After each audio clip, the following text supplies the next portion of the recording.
Malignant mesothelioma of the pleura is an aggressive form of cancer with limited treatment options. While standard treatments include chemotherapy, radiation therapy, and surgery, there is an ongoing search for alternative and complementary approaches that may provide additional benefits. Several alternative treatments are currently being studied in clinical trials for mesothelioma of the pleura. One promising area of research involves immunotherapy. Immunotherapy aims to stimulate the body's own immune system to fight cancer cells more effectively. Some early-phase clinical trials are investigating combinations of immunotherapy with standard chemotherapy for mesothelioma. One such trial is combining the immunotherapy drug pembrolizumab, which targets the PD-1 protein on T cells, with cisplatin and pemetrexed chemotherapy. Another trial is combining nivolumab, another PD-1 inhibitor, with ipilimumab, which targets the CTLA-4 protein to enhance the immune response. Preliminary results have shown these immunotherapies may help improve outcomes when added to chemotherapy. Larger phase 3 trials are still needed, but immunotherapy represents a potential new treatment strategy. Researchers are exploring the use of targeted drug therapies for molecular alterations found in mesothelioma tumors. One molecularly targeted drug currently in clinical trials is ruxolitinib, which inhibits Janus kinase (JAK) proteins. JAK proteins are involved in signaling pathways that help cancer cells grow.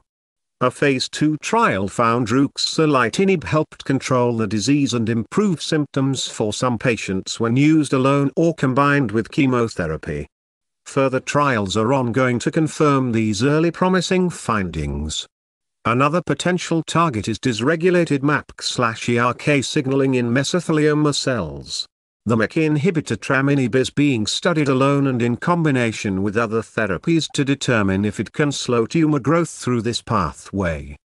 Gene therapy is another alternative treatment approach in early clinical testing for mesothelioma. One trial is using an engineered herpes virus called HIPEC, TVEC. TVEC has been genetically modified to selectively replicate in tumor cells and produce proteins that activate the immune system.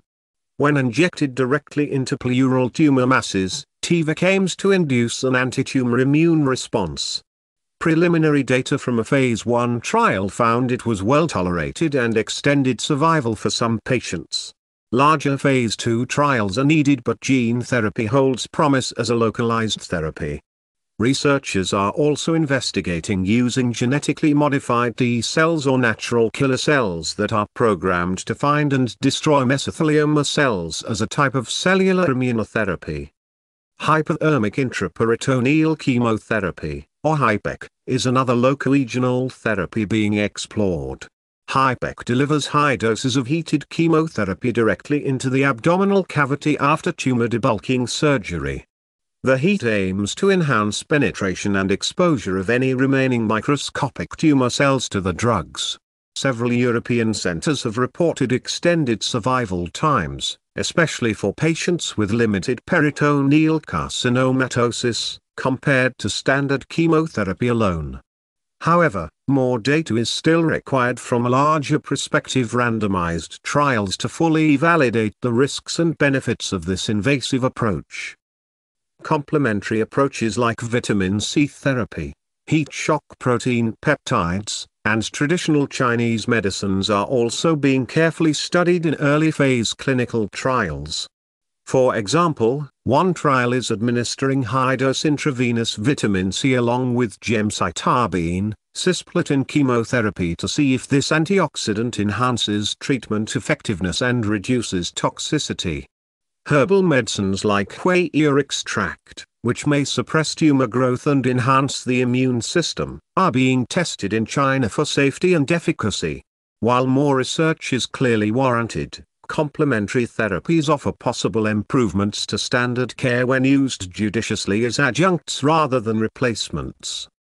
While chemotherapy, radiation, and surgery remain the cornerstone treatments, ongoing clinical research provides hope that immunotherapy, targeted therapies, gene therapy, locoregional approaches, and carefully studied complementary methods may expand options and improve outcomes for patients with malignant mesothelioma of the pleura in the future.